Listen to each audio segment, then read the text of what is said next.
Assalamualaikum warahmatullahi wabarakatuh. Bismillahirrahmanirrahim. Selamat pagi semua. Kita berjumpa lagi dalam pembelajaran bahasa Indonesia.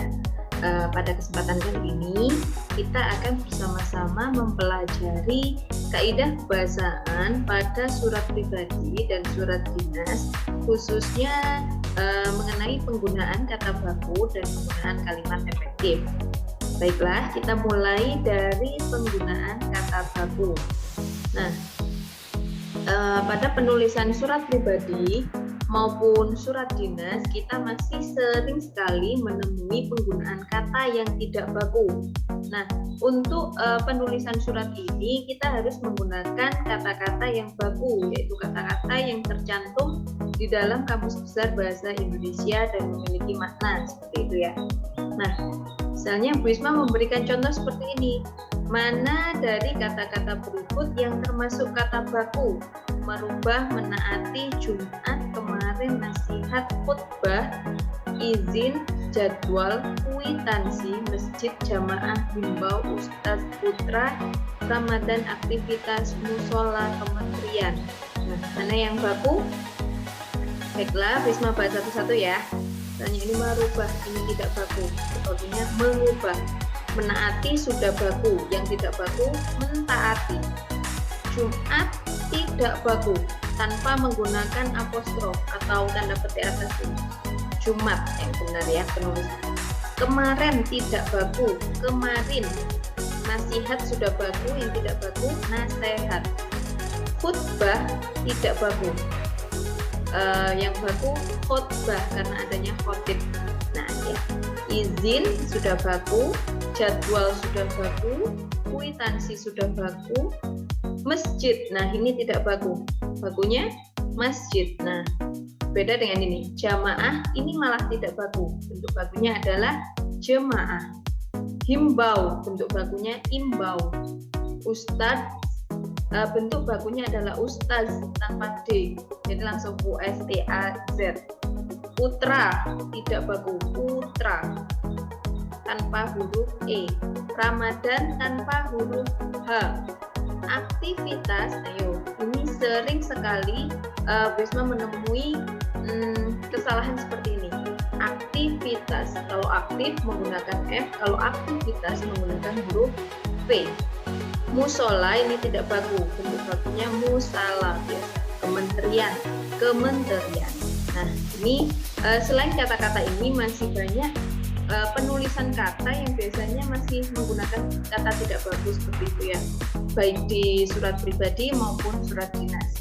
Nah diusahakan mulai saat ini gunakan kata baku dalam tulisan apapun. Selanjutnya yaitu penggunaan kalimat efektif. Nah, dalam surat dinas maupun surat pribadi ini juga sering sekali ditemui penggunaan kalimat yang tidak efektif. Memberi contoh yang terhormat dan kepada, biasanya kan ada penulisan kepada yang terhormat YTH Kepala MTSN 1 Kota Blitar.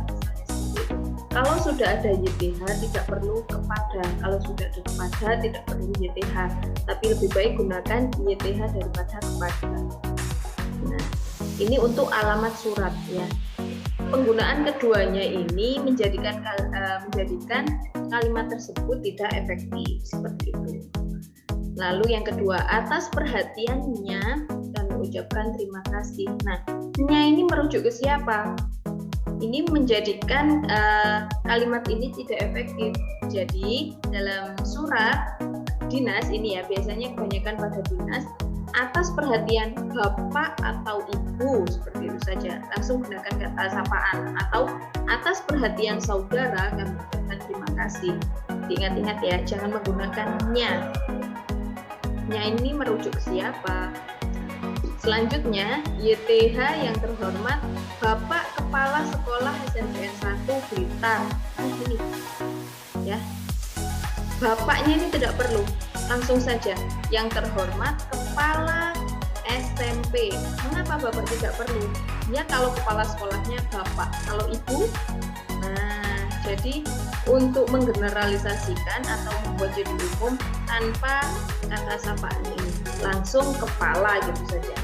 Nah, ini salah lagi. Kepala Sekolah SMPN. SMP ini singkatannya apa?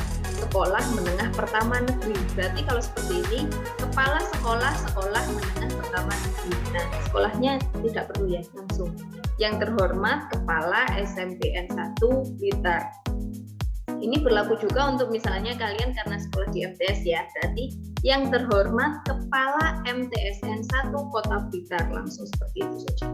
Tidak perlu yang terhormat Kepala Sekolah MTSN 1 Blitar, itu malah tidak efektif. Nah, bisa dipahami ya. Penulisan alamat surat. Penulisan alamat surat ini jangan disingkat-singkat, misalnya jalan disingkat JL seperti itu. Nomor ditulis no titik, lebih baik langsung gunakan tanpa singkatan seperti itu. Penulisan alamat surat yang tepat seperti itu. Lalu ada kami menghaturkan beribu-ribu terima kasih. Ini berlebihan, lebay ya. Cukup kami ucapkan terima kasih, itu cukup, nggak usah menghaturkan beribu-ribu. Nah, itu malah tidak efektif kalimatnya. Lalu ada ini, sebelum dan sesudahnya kami ucapkan terima kasih. Nah, sebelumnya ada apa dan sesudahnya ada apa? Tidak perlu menggunakan kalimat seperti ini. Langsung seperti ini saja. Atas perhatian Bapak atau Ibu kami ucapkan terima kasih, itu sudah. Lalu biasanya masih ada lagi dengan datangnya surat ini. Lah, apakah suratnya ini tiba-tiba datang sendiri? Kalimat ini tidak efektif ya.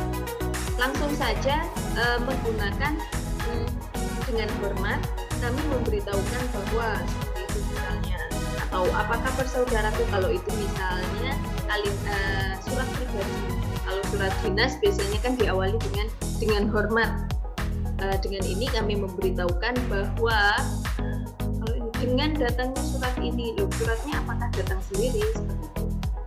Bisa dipahami ya, mudah ya. Jadi dalam menulis surat pribadi maupun surat dinas, gunakan kata-kata baku dan kalimat yang efektif, yang mudah dipahami oleh pembaca, tidak mengandung makna ambigu atau makna ganda seperti itu. Bisa dipahami. Jika ada pertanyaan jangan ragu untuk bertanya. Sekian untuk pertemuan hari ini. Mohon maaf bila ada kekurangan. Terima kasih atas perhatian kalian. Alhamdulillahirabbil alamin. Wassalamualaikum warahmatullahi wabarakatuh.